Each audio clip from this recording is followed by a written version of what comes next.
Welcome. Good morning. Thanks for tuning in. Hey, at the close of the sermon today, I can't wait to tell you about Live Oak's plans for when we're going to reopen the facility here at Live Oak for in person services. So stay tuned for that. Today, we're concluding the series, Now What? What do you do when you don't know what to do?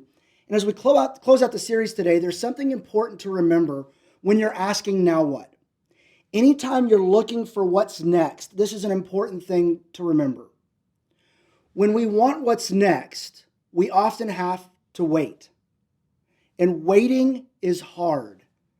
Waiting is not something we look forward to. We don't like to do it. If you've ever been to an amusement park, like if you've been to Disney World, and there's this, you spend a little bit of time on the attractions, but you spend a lot of time waiting in lines. And waiting is hard. It feels like it's going to take forever to get there. If you've ever had like an urgent matter come up and you need to make a call and get a hold of somebody and you get put on hold, like have you ever been put on hold in an urgent situation on the phone? Like you're calling about something about your bank or there's some kind of concern. And there's nothing more frustrating than being on hold and having to wait with something urgent, unless it means you're having to listen to this on hold music and these messages, we'll be with you in just a moment. Please stand by. And you're there on hold. Ba-da-ba-ba-ba-da. Ba-da-ba-ba-da. Ba-da-ba-ba-ba-da. Ba-ba-ba-ba-da. Being on hold is hard. Waiting in line at an amusement park is hard. Waiting is hard, period. We don't like to wait. But what if there's something important about waiting? Something that happens in that moment. Something that we might miss if we go past it too quickly. Waiting is hard. Maybe you're out of a job and you're looking for your next job and it's just not here yet and you're looking for the next job and waiting is hard. Maybe you have a job but you're waiting for a promotion. You're waiting for something to change. Waiting's hard. Maybe you're ready, can't wait to get done with school and move on to what's next. And it just feels like it's taking forever. Waiting is hard. Maybe you play on some kind of a team and you play a sport and you want to be a starter, but right now you're not, and waiting is hard. Maybe you can't wait to get out of debt and you're saving and you're trying to do your best you can, but waiting is hard because you can't wait to get there. Maybe you're dating and you're looking for Mr. or Mrs. Right. They just haven't come along yet. Waiting is hard. Maybe you've been hoping that you would be able to start a family and have kids, but that just hasn't happened yet. Waiting is hard. Waiting is such a difficult thing. But here's something I want you to know about waiting. Waiting time is not wasted time unless you waste the current opportunity. See, we're tempted during seasons of waiting, during times where we're wanting what's next, that we focus so much on the next at the expense of what's happening right now. What if there's stuff going on right now that you're looking past, you're looking for what's next, but there's something right now that's really, really important? And here's the big point for today. Focus on now before next, because now often prepares you for what's next. Focus on what's going on right now. Wasting time isn't wasted time. Or waiting time isn't wasted time unless you waste the current opportunity. Here's one of my observations when you want to find and follow God's plan for your life. One of the things that's helped me do that is I've learned that finding God's plan, God often guides through opportunities. And when you think about now before next, and you focus on the now before focusing on the next, God often directs to new opportunities that are connected to current opportunities. Pay attention to where you are right now, what the opportunities are for you. Not just the good opportunities, but the hard opportunities, the ones where you need to work hard. You need to focus. You need to wait and be patient. Pay attention to your current opportunities and leverage them fully so you're prepared for a future opportunity. Let me give you a few examples, 2 from the Bible and 1 from my life. In the Old Testament, we read about David. We have a lot written about David's life. We see him when he's very young to when he's very old in different books, different types of books. We see history books telling us in the Bible telling us about David, going from a shepherd to a warrior to a king. We have the Psalms. He wrote many of those that are prayers and songs, almost like reading his journal. And David, when he was very young, was a shepherd. And in 1 Samuel 17, we realize that the Israelites and the Philistines were going to war, and they were just squared off for 40 days, and nobody would move because the Philistines had this big, brutal soldier named Goliath, and nobody wanted to face him. And they said, we'll send out our best, you send out your best, one-on-one, winner take all. It was like the early version of pay-per-view. They're out ready to square off. David shows up to bring lunch to his older brothers. From left his sheep to go bring lunch to his older brothers. And he sees what's going on. He's like, why ain't anybody fighting this guy? And everyone was afraid. So David, the young, small guy, went to King Saul and said, I'll fight him. And Saul said, you can't do that. You're just a shepherd. And then in 1 Samuel 17, verses 34 and following, he says, you don't understand. I've been doing this my whole life. Whenever there was a bear or a lion that would approach my sheep, I would fight them off. I would attack them. I've killed the bear. I've killed the lion. I'll take care of Goliath. See, one of the things that he knew is that one day when he faced Goliath, that was an extension of what he'd been doing all along. So Goliath wasn't as big because he had faced giants before. He'd faced challenges before, and he ended up being king. That small opportunity as a shepherd prepared him to go to battle against Goliath and one day lead armies into battle as the king. Consider Joseph in Genesis 39. Joseph had been sold into slavery by his brothers. Man, if you think you've got it rough with your brothers, they said, hey, should we kill him or sell him into slavery? Let's do the nice thing and sell him into slavery. And they sold him off to be a slave. So Joseph, as a slave, suddenly has his youth taken from him, his family taken from him, his homeland taken from him. And he goes and he's put as a slave in the house of Potiphar, one of the officials in the Egyptian government. And he does such a good job that he gains favor and he increases his position. He gets promoted and he has influence. And then one day he's falsely accused by Potiphar's wife and he's sent to prison for years, even though he did nothing wrong. And in the prison, he gains favor with the warden by organizing the prison and taking care of it. Eventually, he's running the whole prison as a prisoner. And he gained favor with the warden, but he just did what he was wired to do whenever an opportunity arose for him to do it. He just did what he was wired to do. He just figured out how he was uniquely him, and he lived it out in opportunities, even in bad ones. So you never know how your current opportunity is going to prepare you for a future one. I'll give you an example from my life.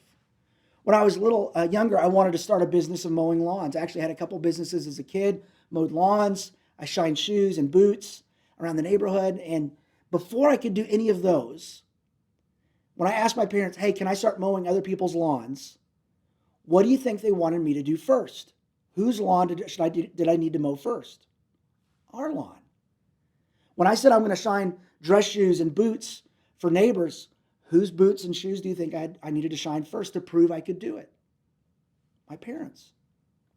See, your current opportunity prepares you for future opportunities. I'll show you an example from where I am now. I'm the senior pastor at Live Oak Community Church.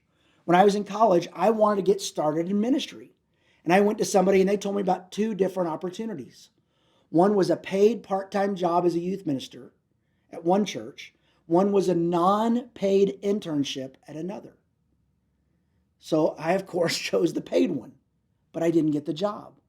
May have been one of the best job rejections I ever got because I went to be an unpaid intern at a church in the youth ministry department. And then I went from being an unpaid intern to being a paid intern. And from being a paid intern to being an associate youth minister. And then the youth minister and that youth ministry decided he was going to go plant a church. And I went to him and said, I want to be part of that too.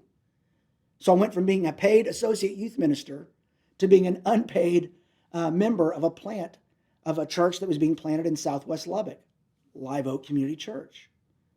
And I was an unpaid staff member. Then I was a paid staff member as an associate pastor. And then actually opportunities here led me, of all places, into hockey ministry for 10 years.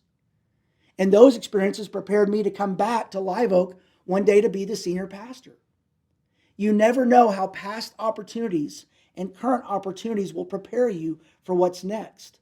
So make the most, to learn, grow, and serve with all your heart in your current opportunities.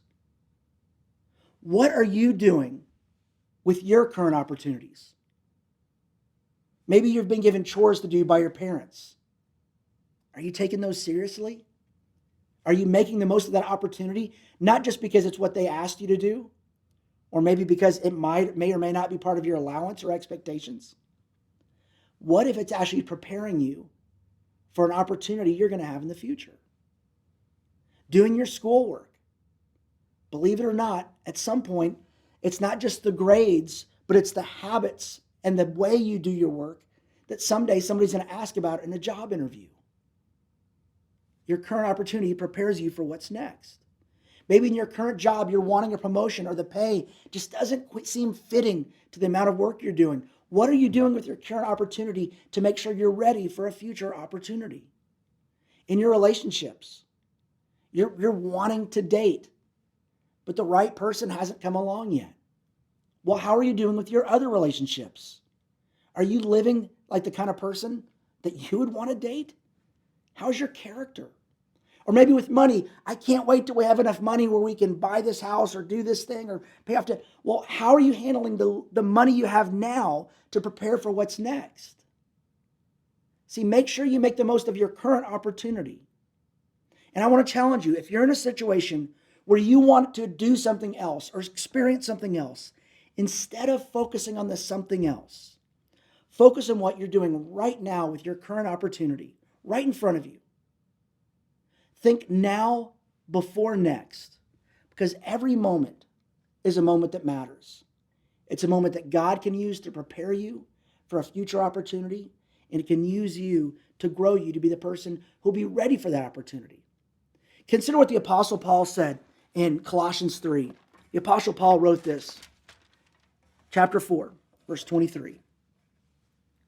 Whatever you do, work at it with all your heart, as working for the Lord, not for human masters, not for people, since you know that you'll receive an inheritance from the Lord as a reward. It is the Lord Christ you are serving. See, he says, whatever you do, that's a pretty inclusive thing. Whatever you do, taking out the trash, cleaning your room, mowing the lawn, doing your homework, being a good friend, doing the work that feels like busy work, being responsible for what you're asked to do, being a good teammate that sits on the bench and cheers on their teammates, even if you're not a starter. Whatever you do this week, which includes wherever you go and whoever you're with. This is an all-inclusive term. Wherever you go, whatever you do, whoever you're with. This week, Paul says, whatever you do it with all your heart. Don't do it halfway. Don't do it half-heartedly. Put your whole self into it. Treat it like it's a moment that matters. Complaining about your job or your current situation or complaining about chores or complaining about cleaning your room, that seems to be normal. It seems like almost everybody does it. But it's not right. It doesn't accomplish what's right. It focuses on what's next instead of focusing on what's right now. And here's God's plan for your life. That whatever you do, you'd work at it with all your heart. And you work at it with all your heart as if you're working for the Lord. It may have been a chore given to you by your parent. It may have been an assignment given to you by a teacher. It may have been a role given to you by a coach. It may be a task given to you by your boss. Whatever it is, work at it with all your heart, because that opportunity that we're complaining about was actually given us from the Lord. Maybe because it matters to somebody else. Maybe because it matters to prepare us for what's next. But I want to challenge you to look at your current situation, your current opportunities, your current job, your current role, and view it as something that was given to you by God that you're doing for Him. Because He's given you something that has a purpose that you may not never know. And then he uses this word, you'll receive an inheritance from the Lord. Well, Paul seemed to believe that there was some sort of eternal consequence based on what you do with your current opportunities. He doesn't tell us a lot about what that is, but he tells us that it matters. And he says, in fact, It is the Lord Christ you are serving. You think you're taking out the trash because your mom or dad asked you to? It's the Lord Christ you're serving. You may be riding the bench and having to cheer on your teammates and be ready to come in not as a starter, but by serving your teammates well and cheering them on. It's the Lord Christ you're serving. You may be given an assignment at work that you feel is beneath you, and you can't believe your boss would give it to you, and you want to complain about it. But just remember, it's the Lord Christ you're serving. Focus on now before next, because now prepares you for what's next. Everything you do, everywhere you go, do it as if you're working for Him. And maybe He's using that to prepare you for what's next. So we've talked about this principle, focus on now before next. Let me ask you some reflection questions to think about how you're doing with this.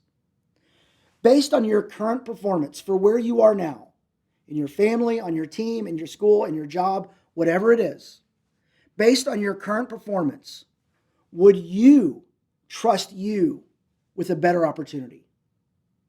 Again, think about now before next. If I was interviewing you for a job, I would ask about what you're doing now and what you've done in the past to figure out if you're ready for what's next in the job I was offering.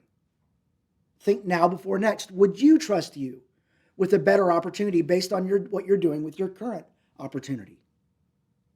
Second question, are you preparing for the next opportunity, or are you just waiting for it? Again, waiting is hard, and waiting time isn't wasted time unless you waste the current opportunity. Where you are now is often preparing you for what's next. So are you just waiting for what's next, or are you preparing for it? And then to take it further, make it very specific, what can you begin doing where you are now to prepare for the next opportunity? What could you do to be preparing to have a future opportunity? How can you leverage where you are now, who you're around, what you're doing to be ready for what's next? What's one thing you could do to grow and develop? We talked about last week about growing and developing ourselves, growing and wiser. What's one thing you could do where you are now to prepare for the next opportunity? Last question is this. Is there an opportunity, something you're asked to do where you are now that you're ignoring because the payoff doesn't match the workload?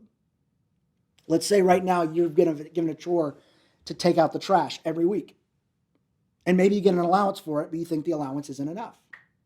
Or let's say you're given the job of taking out the trash every week, but you're not giving any allowance for that at all. This is just an expectation of what you do to help the family thrive and help the household work. And you feel like, I should really get paid for this. That's beneath me. I'm not getting paid enough, or I'm not getting paid for this. It's beneath me.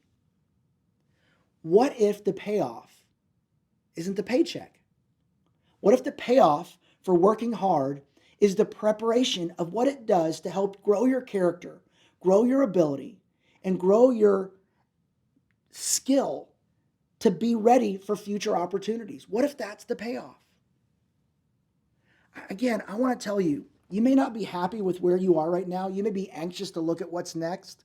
But when you look too forward to what's next, you might overlook something God has for you right now, where He's wanting to grow you or use you. And I think a lot of what God does in our current opportunities is He prepares us for what's next. So here's the big challenge for today. Focus on now before next.